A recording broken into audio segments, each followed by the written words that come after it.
I was raised like most people, believing that taxation was simply the price of civilization.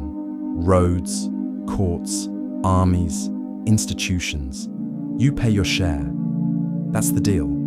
That's always been the deal. Except it hasn't. The deeper I looked into the historical record, the more that assumption began to fall apart. Not slowly, not gradually, all at once. Like realizing the foundation you're standing on was never solid to begin with. Here is the fact that changed everything for me. For most of American history, the federal government did not tax individual income at all. Not wages, not salaries, not the direct product of your labor. It funded itself through tariffs, import duties, and excise taxes on specific goods, alcohol, tobacco, certain luxury items. These were taxes on transactions, on choices, on commerce. They were not taxes on simply being a productive person. That difference sounds small. It isn't. A tariff touches you when you decide to buy something. An excise tax touches you when you choose a specific good. But an income tax touches you for existing inside the economy. It reaches into the space between you and your work and says, before this is yours, we take a portion. For most of the country's early history, that idea wasn't just unpopular, it was considered unconstitutional. There was a brief income tax during the Civil War. Brief. It was repealed in 1872. Then Congress tried again in the 1890s. And in 1895, the Supreme Court struck it down in Pollock versus Farmers Loan and Trust Company. The ruling was clear. A direct tax on income, not properly apportioned among the states, violated the Constitution. In other words, the federal government did not have the authority to permanently claim a share of individual income. And then, in 1913, that barrier disappeared. The 16th Amendment was ratified in February. By October, Americans were filing their first federal income tax returns, not after centuries of gradual change, not after generations of debate, in a single year, with a single amendment. The entire relationship between the citizen and the federal government was rewritten. What's strange is how little attention this gets today. It's usually presented as a technical reform, a modernization, a reasonable update for a changing economy. But look at it historically. Before 1913, there was no permanent federal claim on your labor. After 1913, there was. That is not a small change. That is a structural change. And the way it was introduced matters. The early income tax was small. The rates were low. Most people paid nothing at all. It was presented as limited, careful, almost symbolic. But laws don't just create policies. They create mechanisms.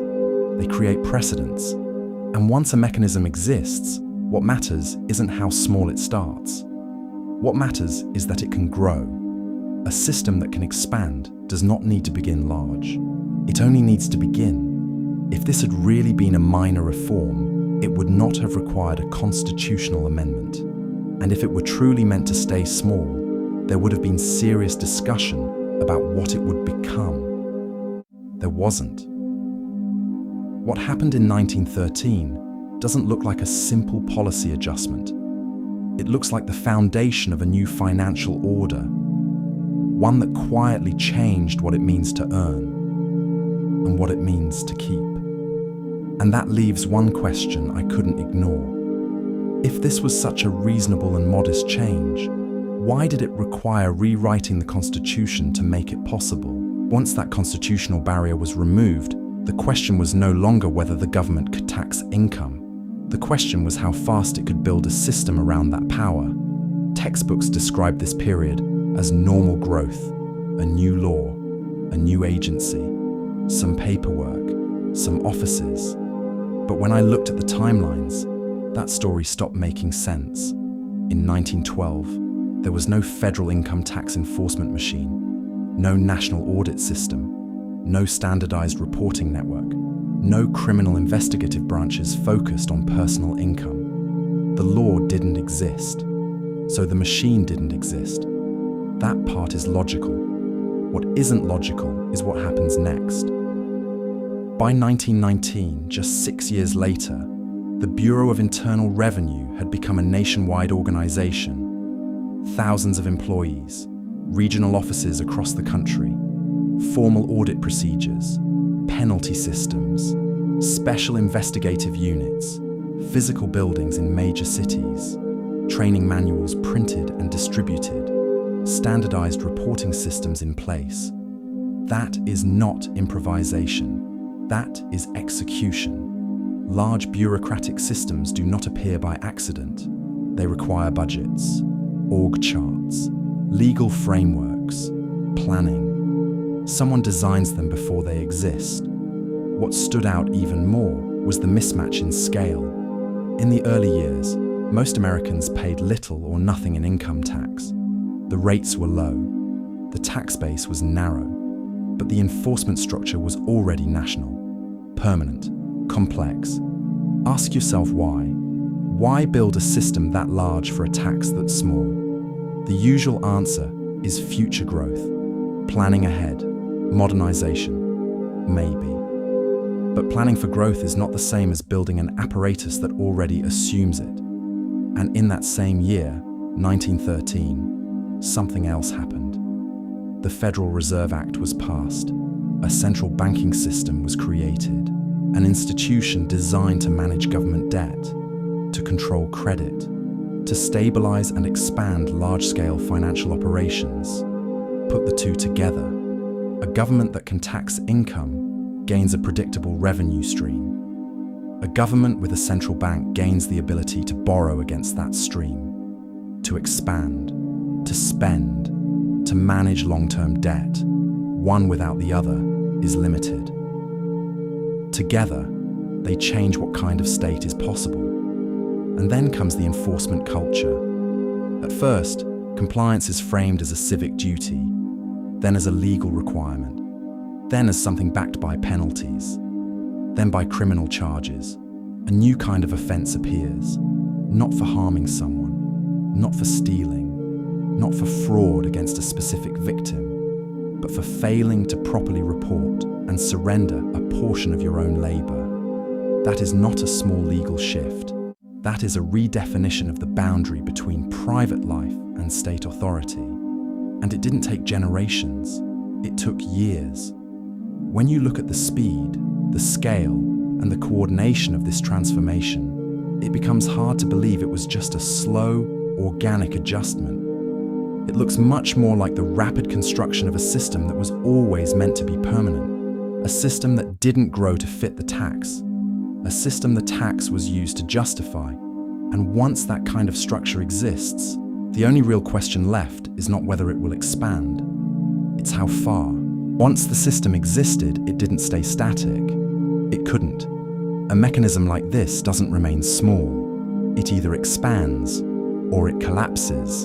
And this one expanded. At first, most people barely noticed it. The early rates were low. The threshold was high. Most workers paid nothing at all. So the change didn't feel like a transformation. It felt like a footnote, a technical adjustment, something happening somewhere above ordinary life. But the structure was already in place. And structures change behavior long before people notice. At first, you still received all your wages. You still saw the full amount you earned. You still paid later, once a year, with a form, with a calculation.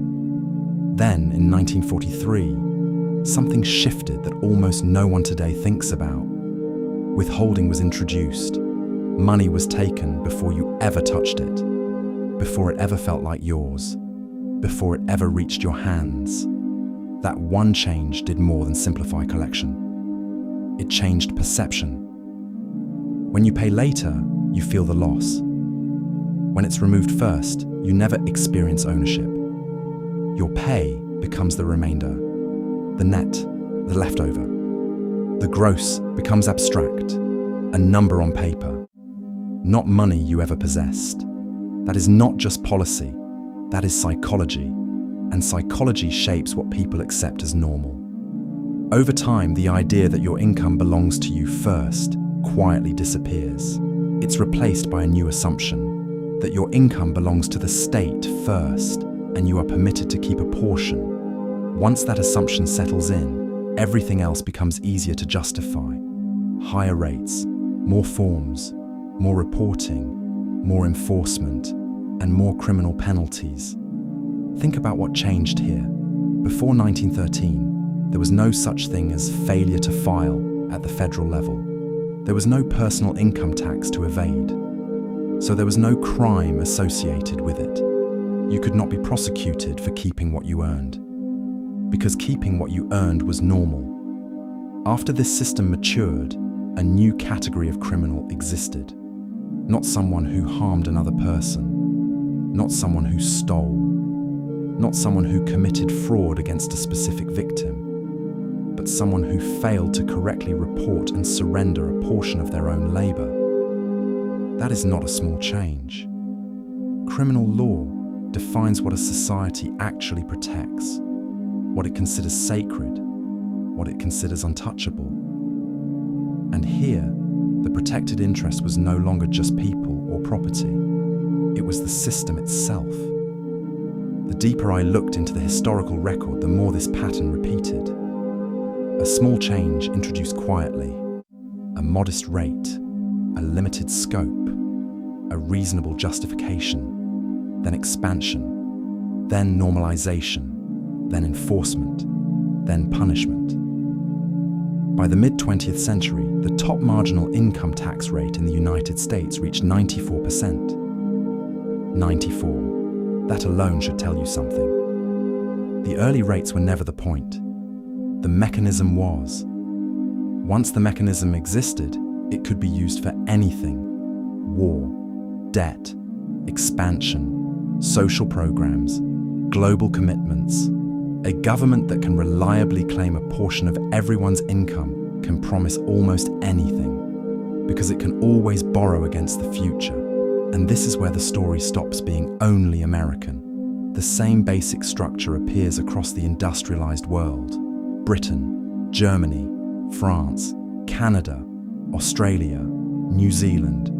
Different cultures, different legal systems, different political traditions, the same architecture, individual income reported, calculated, surrendered, enforced, criminalized, within roughly the same historical window.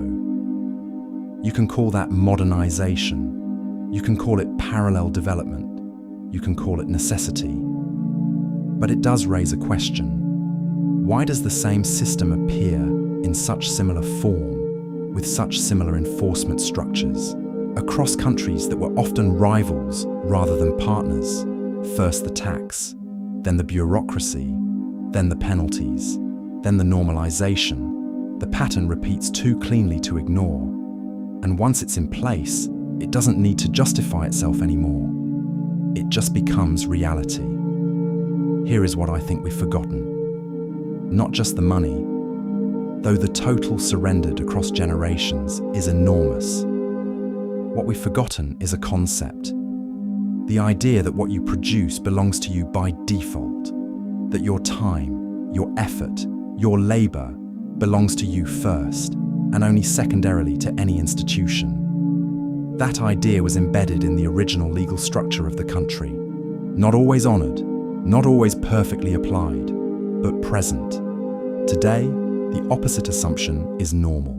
So normal that stating the old one sounds extreme. And that shift didn't happen in a revolution. It didn't happen in a collapse. It didn't happen in a crisis that forced an emergency decision. It happened quietly, incrementally, with small numbers and reasonable language, until the world your great-grandparents lived in became almost impossible to imagine. They earned their wages, they received their wages, and those wages were theirs. No withholding, no automatic subtraction, no federal claim in between. That world didn't vanish by accident.